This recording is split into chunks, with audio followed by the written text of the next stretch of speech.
This podcast is sponsored by nobody. Hey dudes, welcome to Splat from the Past, the only 80s themed horror sci-fi show where things can get totally radical. I am so excited for today's show because I will be talking to the gorgeous, the talented, always hilarious Caroline Aaron. She's a character actress you've seen in everything. I mean, a lot of people know her today as Mrs. Maisel's mother. But oh my God, back in the day, she's been in some great movies.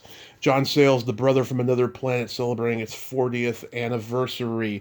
Oh, come back to the Five and Dime, Jimmy Dean, Jimmy Dean. Um, this is My Life, Working Girl, Crimes and Misdemeanors.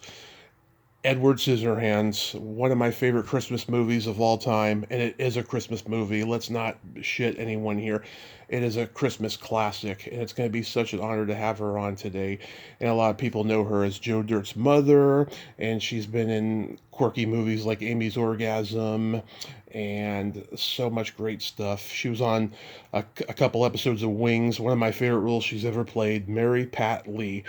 And this is a guy who hated that show when I was a kid, but I love it now. And when I saw that episode not too long ago where she's hosting a daytime talk show like Sally Jesse Raphael, it was so funny. It's a great role. And it's going to be an honor to talk to her today.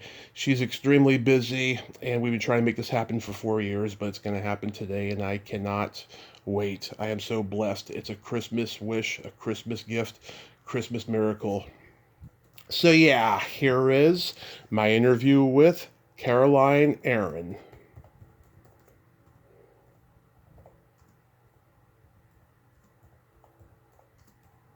Hey Caroline, welcome to the show. How are you today? Very busy, and you?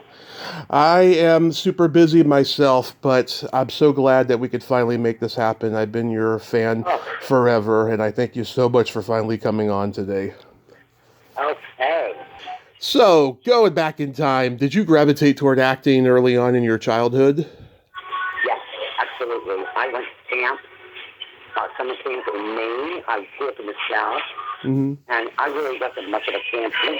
And you had a choice between, climbing mountains or being in the bunk show. I picked the bunk show, and I think that's where it started, because I really, really liked doing repair. Yeah. I went to college knowing this is what I wanted to do. It's not like I discovered it, because I always wanted it. Yeah. So did you do a lot of school plays and community theater and all that? Yes, I sure did. You know how, I don't know if they do this anymore, Uh-huh. but they had things called superlatives in my high school. Mm-hmm. So at the end of the year, that they had superlatives. And Mm-hmm. mine was most talented, had no competition. Let me just say. Because I was doing talent shows and plays, Mm-hmm. and I did do community theater. I did puppet shows. I would do anything, anywhere where I could be on a stage. Nice. Yeah, puppet shows. That's an old school thing, you know. I don't know how many people of my generation or younger have done puppet shows, but back then, like everyone was doing them.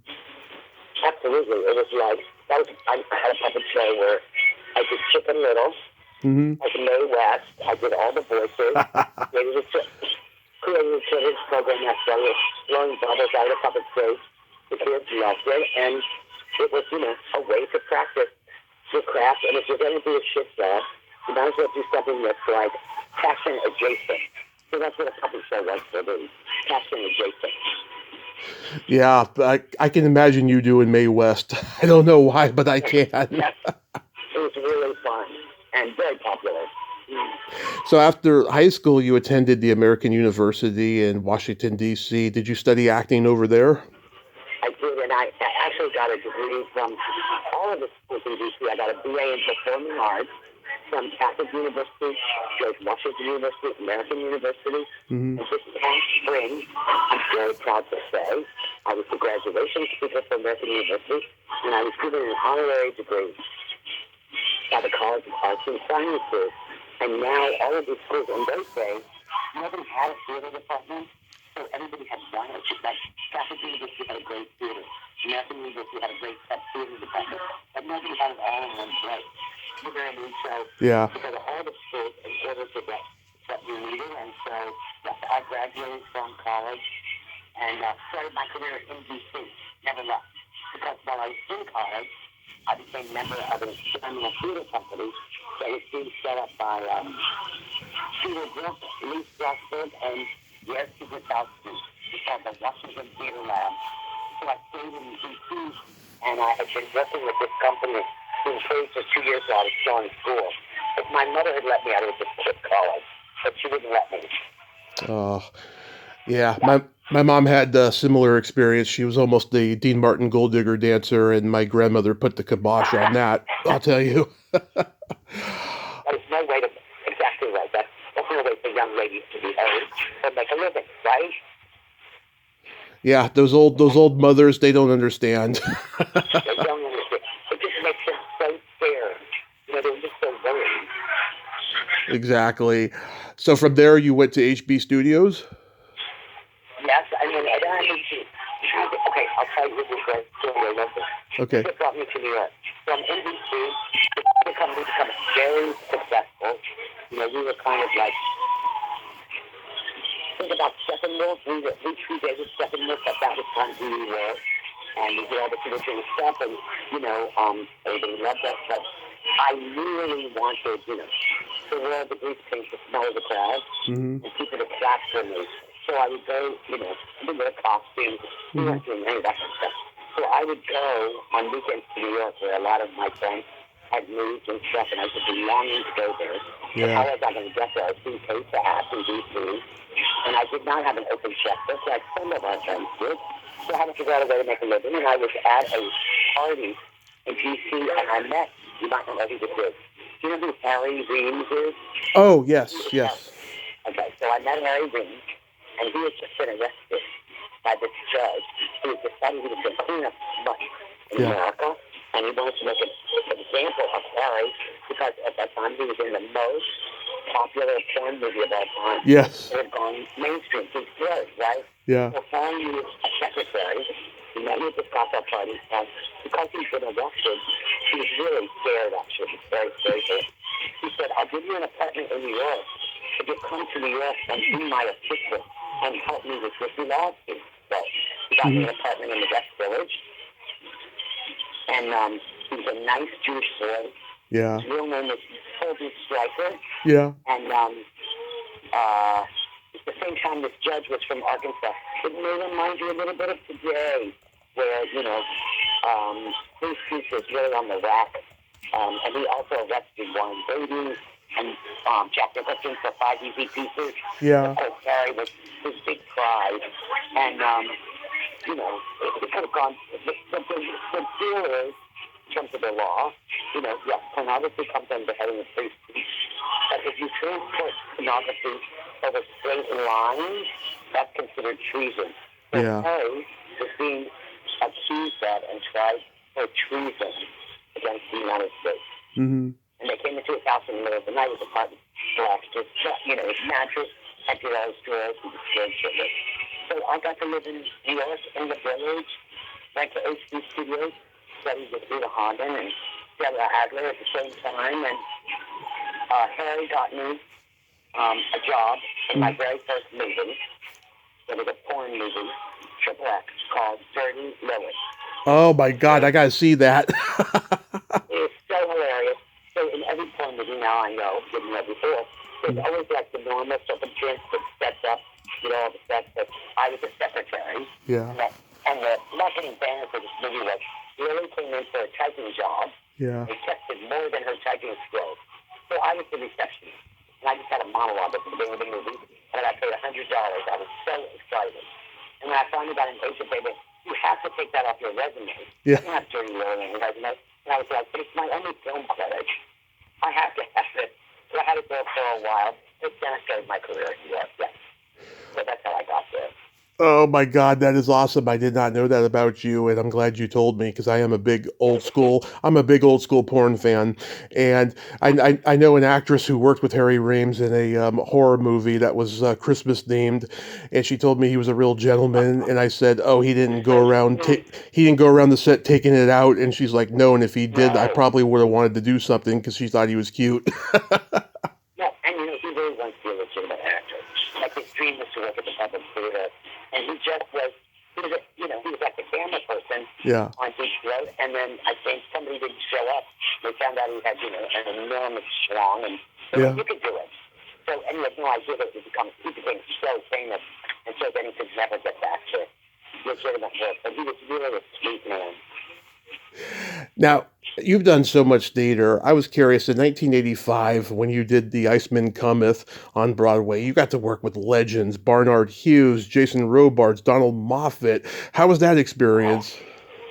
It was so, I can't even tell you that even now, all the work I've done, it still remains a huge highlight. And it was directed by Jose Quintero. These were the big O'Neill interpreters of, our time. We don't have any theater stars anymore. We have musical theater stars. Yeah. We don't have any, straight theater stars. You know what I mean? Yeah. So in those days, Jason Robards, Tracy Scott, Colleen Dewhurst, Maurice Stapleton, these were theater stars. And Jason was the biggest of them all. He was so remarkable. I can't tell you. And he was so remarkable to us. The play was 5.5 hours long. It started out in D.C., at the Kennedy Center, it came into New York. It was a huge hit. And I can't remember. I think I'd been in this movie, The Brother from Another Planet, and I got the attention of an agent in L.A. Yeah. He was coming to New York, and he knew I was in his Broadway show. And he called me up, and he said, "What's your best 15 minutes?" I went, "What do you mean?" He said, "Well, I got a ticket to the show. I'm not staying." And I was like, okay. I was so not familiar with that attitude of Hollywood. You know what I mean? Like, I went, okay, well, if you're going to come, don't see me, see Jason Robards deliver this monologue at the end of the play. You will never see anything like it. It was pretty remarkable, I have to say. Oh. They were so great. They were all so great. I'll tell you a great story, too. The last night we were there was a bird in the theater. I never had that experience, and I was on stage, and I was sitting at this player piano, but my back was to the audience. I was looking up stage, but this player piano had like a little glass enclosure on the top of the piano. And I'm sitting there pretending like I'm playing. And all of a sudden, I see this shadow swoop by. And I think, what is that? Then we finished this particular act. And the stage manager says, there's a bird in the theater. We're opening all the doors, turning up all the house lights until the bird leaves. Okay? So Jason Ferrer is there that night. And he keeps saying to Jason, "It's O'Neill. It's our closing. Eugene is here." And Jason always felt that part of Jose, which was, he was very spiritual and had all these, all these notions about certain things. So he said, okay, whatever you say, Jose. Then when Jason took his curtain call after, there's like 18 people in that place. We're all sitting in our curtain call. And Jason comes up to take the star call, and when he stands up from the bow, the bird is flying around his head. So that was a pretty magical show and a pretty magical time, I have to say. And Natalia was in it. Natalia Menderes and Christine Wilson. We were the three whores. I'd like to say I was the main whore. Yes, I was. But we were the three girls. Yes, we were. Yeah, I just talked to Natalia a little while ago. She's coming on next week. Great. I think she lives in LA now. I've been seeing her many years. I think she's visiting New York. She told me that we're going to be talking New York time, so. Oh, and she'll tell you how great it was. It was so great. Yeah.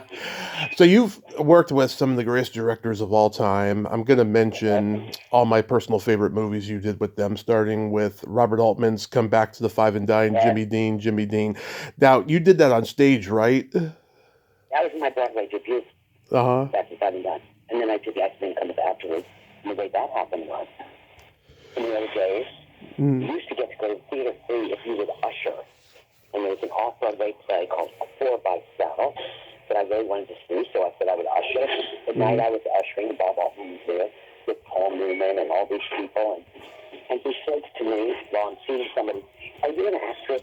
And I was like, "Why, yes, I am. I can show you." I'm in my salary. He said, "Well, I need somebody to read this share tomorrow. Will you come to my apartment?" I was like, "Are you kidding me?" He had a script delivered to my building. The next day, I went to his apartment. And it was just me and Altman and Cher, and she read all the parts. All three of the major women. Yeah. He said to the answer. She's like, what did you think? And I went, like, when you think about how naive it used to be, I went, she sounded like Cher in all three parts. And that could not have been that was a little concern to Altman. He said, yeah. He said, I think I'm just going to let her pick whatever she wants to do. And then he said to me, do you want to be in the Jimmy Dean fan club? And I went, yeah. So I ended up understudying and playing a member of the Jimmy Dean fan club. So that's how I made my Broadway debut.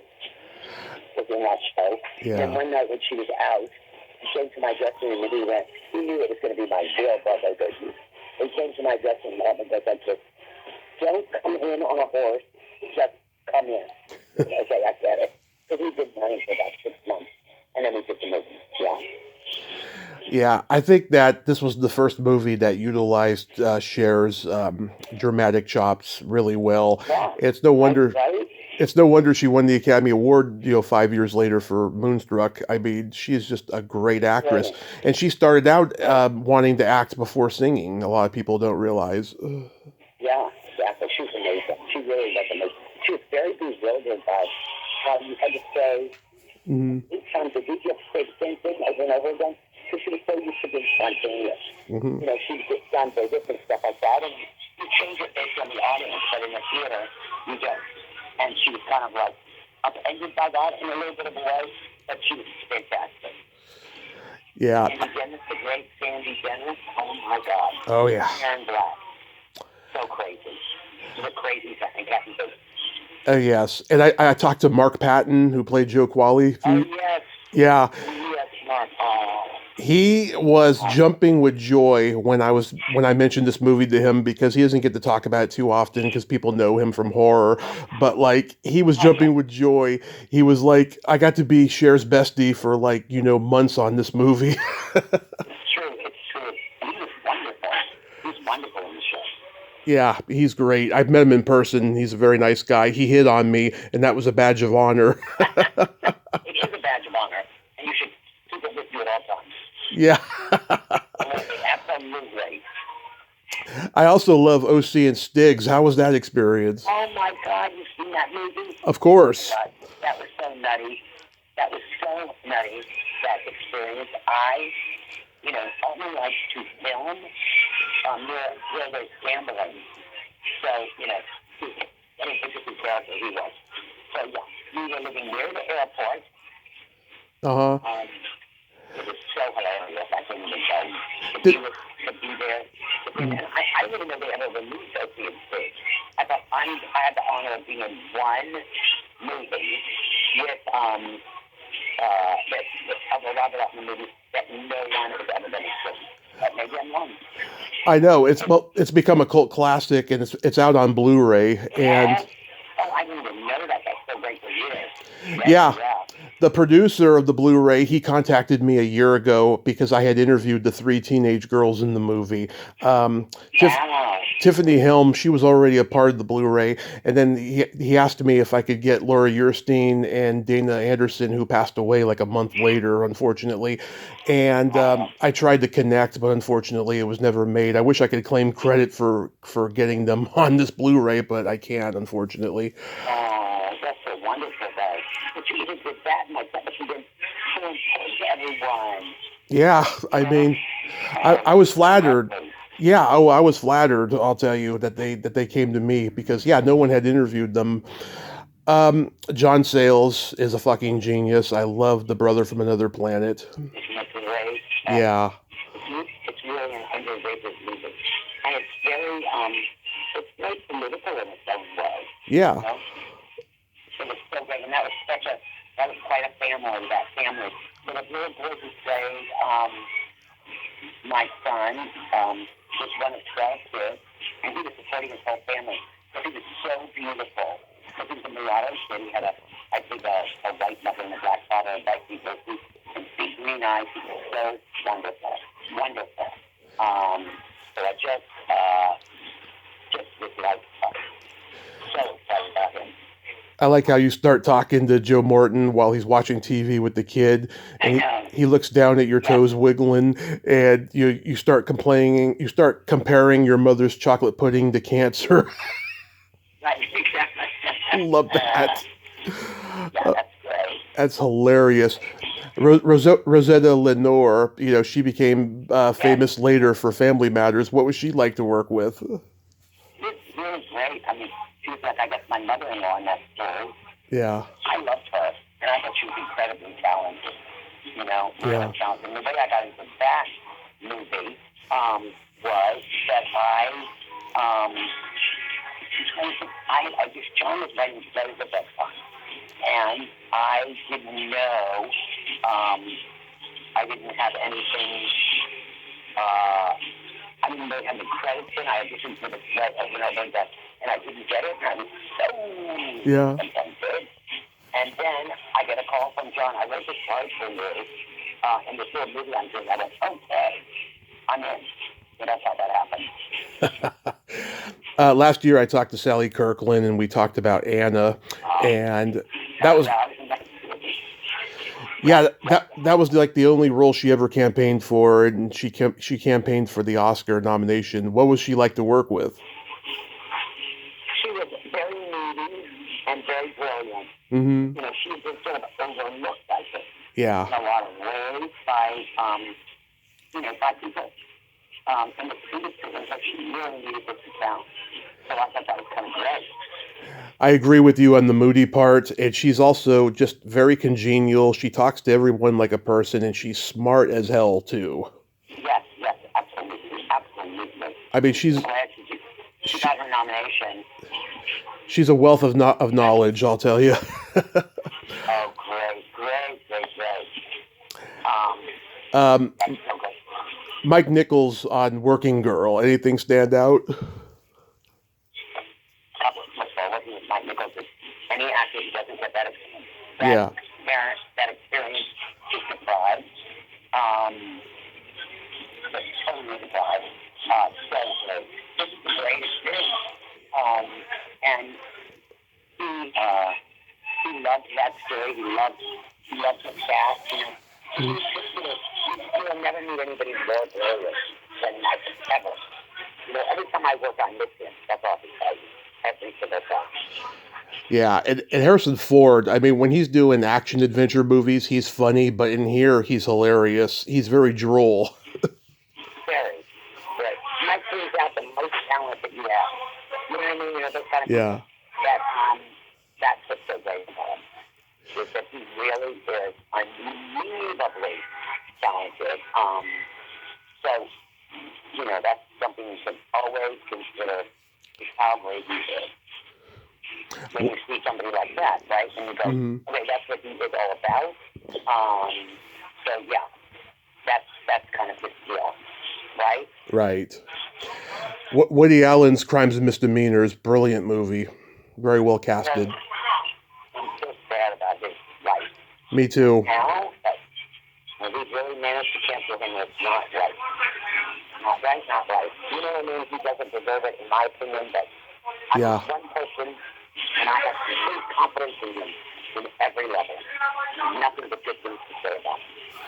Yeah, he is just a genius, and his disgust is hilarious when you're telling the bedpost story, and he's so funny. Yeah, It's so funny. And he says to you, "You're such a dope. I can't have sympathy for this." I know exactly. He's so mad at me for being so stupid. It's just so funny. You know what I mean? So I love that. So I thought that was kind of great. Yeah, yeah, absolutely. and the wonderful Joanna Gleason, who I'm going to be interviewing hopefully soon, she directed you recently in The Grotto. Yeah, you and her, you go way back with her, right? Yes, we did a Broadway show together, and we're very good friends. And Joanna and I are both opening shows off Broadway at the exact same time in February this year. So Joanna lives in Connecticut now, so we'll be able to spend some time together. That'd be really nice. Yeah. She's a great lady. I love Edward Scissorhands. This is probably the first time I ever saw you. It still holds up as a classic. Oh my God, it's that wonderful movie. It is. My Johnny. Yeah. It's a commentary on human nature, because all the single women in the neighborhood, they fall in love with him, and then the moment he's arrested for falsely breaking and entering, they all turn on him without even knowing the facts. It's interesting. Isn't that so? I know. Isn't that so us? Yeah. the culture. I mean, I hate that, but it is. Yeah. It's who we are.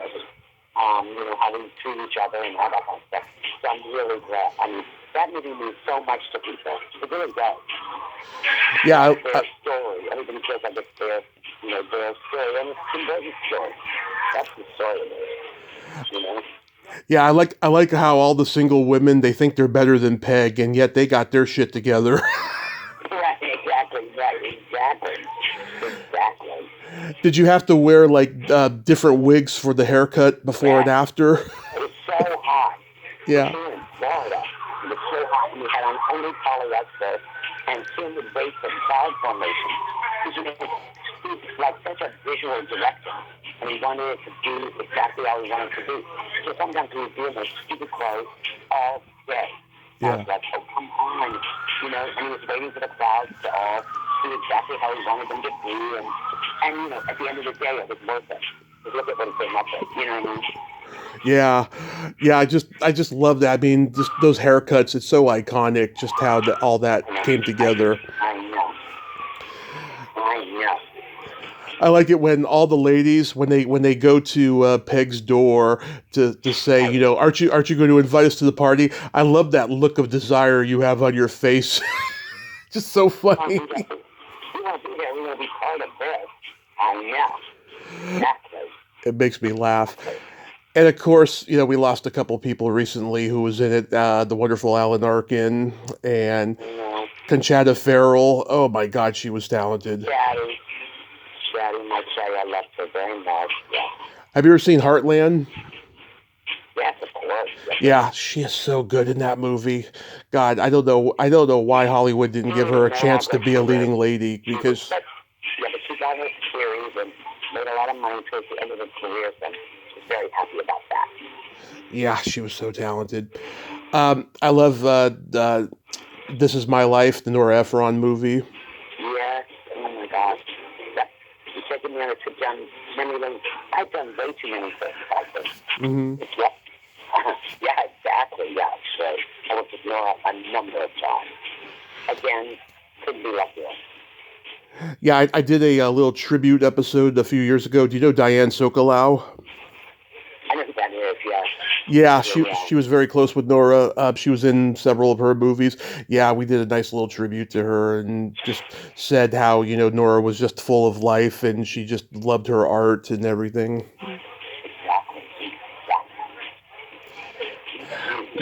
One of my favorite roles you have ever done, and this is going to be so funny, is when you were Mary Pat Lee on Wings. Yeah, with David Schramm.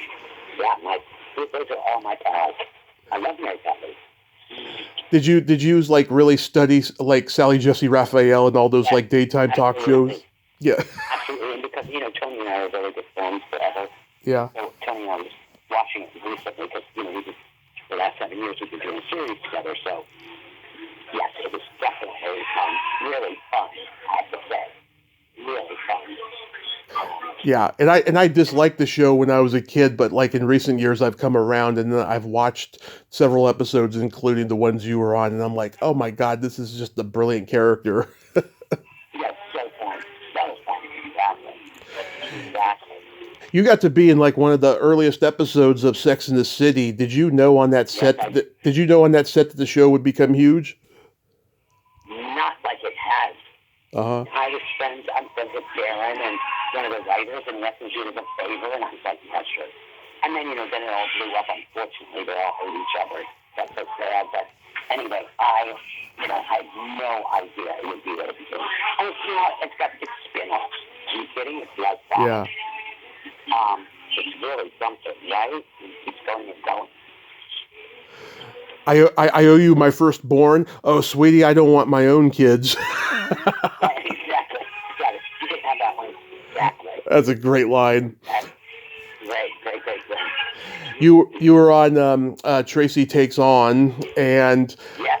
God, you got to be on some great shows when HBO was really getting artsy and stuff. It's great. I know. Not anymore. Darn it. Yeah, it's getting a little weird, but like at that time, it was so groundbreaking. The Sopranos and everything was starting, but I know. Working with Tracy Ullman and Seymour Cassell in that scene where you're like, doing the reverse marketing thing, that must have been hilarious. So funny, and you just learn from these people. You're just so grateful to be able to learn from the best. Yeah. It raises your game. She calls VH1 the Michael Bolton channel.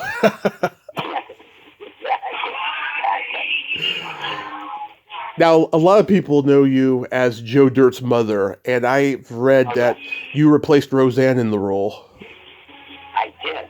But, yeah. I saw it with Roseanne, and somebody, I thought it was Roseanne. I'll think of it in a minute.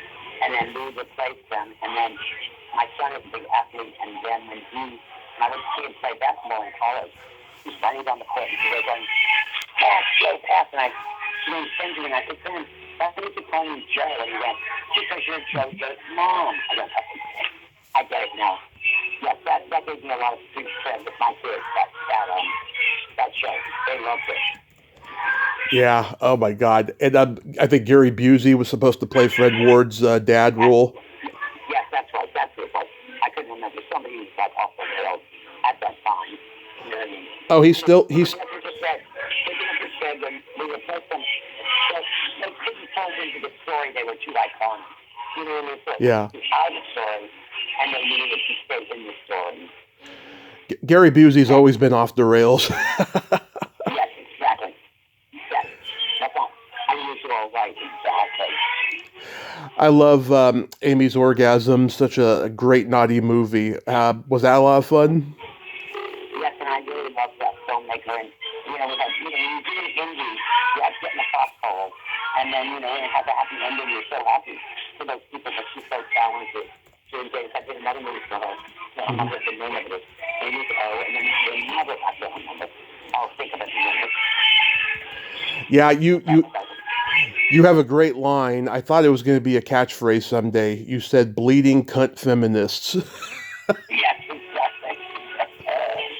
Maybe I've gotten away with that. She's going to wake up right now, but, nice to have that. You know what I mean? Yeah, that and throbbing senseless motor.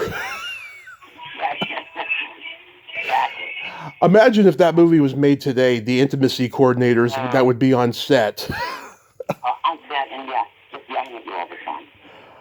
Yeah. That's what would be happening. Absolutely. Because I was watching it again recently, and I thought, yeah, that crossed my mind. Like, oh my God, this would be like such a controversy now. Oh, big time. Oh, are you kidding? That's amazing. Yeah, you wouldn't be allowed to do that now. No. You did a naughty web series called Sex Ed. Yes, I did. Oh my God. You have done your homework, Mister. I've seen it. Yeah. I love it. Yeah, in the pilot episode, you catch your daughter masturbating. Yes, exactly. I'm like, oh, what are you doing? Exactly. I forgot about that. Yeah.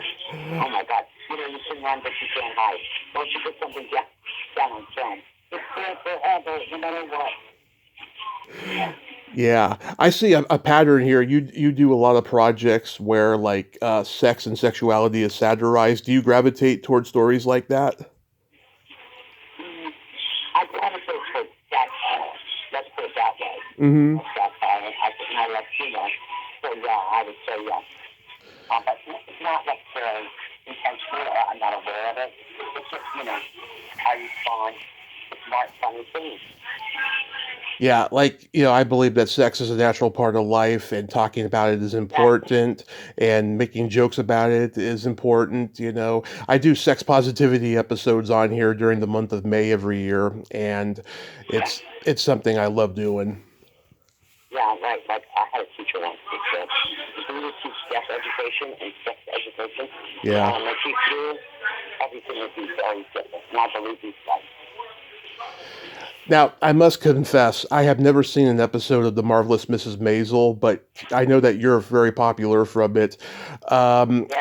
Like, how do you think when you think about the success you've had from this, like all the work that you've done, someday if you pass away and people know you primarily from this, would you be happy? From Maisel? Yeah. Yes. It's been wonderful. And control over your intimacy, but it is a wonderful show. I have to say, it's so beautiful, and I really love doing it. Yeah. That What? makes any sense, you know? Yeah. So what's it like working with Kevin Pollak? So good. I've done tons of, I mean, we knew each other because I did a movie called The Moon for Seven. Uh-huh. We've done that. We've done a couple of things together, so we already knew each other. And I mean, come on, he is one of the great comedians of all time, so I couldn't lose. I just realized the other day I've interviewed both his ex-wife and his current wife. Oh, yeah. Yeah. So funny. Yeah. But they don't interview him. You know what I mean? Yeah. It might be good. You might not like you then. You've gotten to both those ladies, I know. And I know them both too. Yeah, funny. I forgot about that. Yeah, it's funny. And of course, you know, he does those great impressions of like Peter Falk and Alan Arkin. I know. You just have to be prepared. Yeah, would he do them between takes on set? Oh, yeah. Yeah. He never stops making fun of you, you could say. And he knows acting, so you can't disagree with it. Yeah. Exactly. You know, yeah, he's great. Oh my God, yeah, he is. So do you have anything like upcoming you can mention? Yes, I do. I have, I just finished shooting a movie with the great Mary Abraham, Over the Hill, which is coming out, and I'm opening a new off-Broadway play in February, and I did one other thing. That's why it's so hard for us to get together, because I'm so lucky that I have been working to recently, and so yes, I'm glad we got this moment. And I'm sorry I was so hard to get a hold of, but I'm sure you're used to it, right? I'm very used to it. Yeah, it happens maybe a handful of times a year, but I get to talk to a lot of people, at the exact moment that we schedule, but occasionally, yeah, it comes up like this, but I'm grateful for it. I mean, the last 7 years has been like a roller coaster ride for me. Oh, great. Well, I'm so glad it happened, and Happy New Year to you. I got a couple jokes for you. Okay, good. Why did Frosty the Snowman have a smile on his face? I don't know. He saw the snowblower across the street.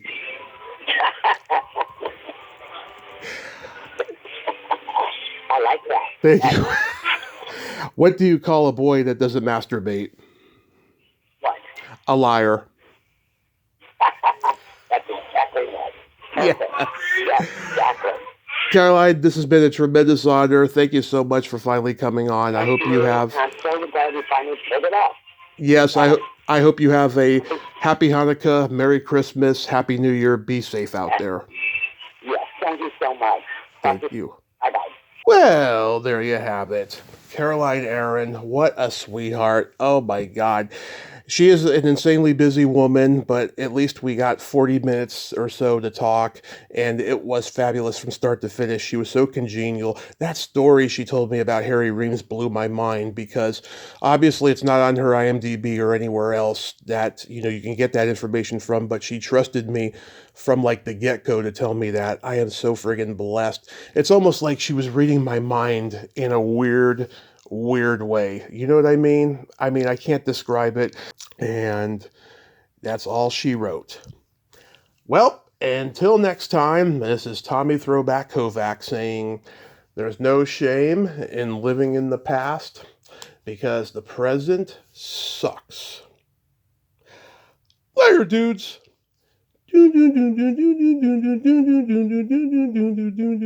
Whoa. Trying to do the Edward Scissorhands music. I'll stop now.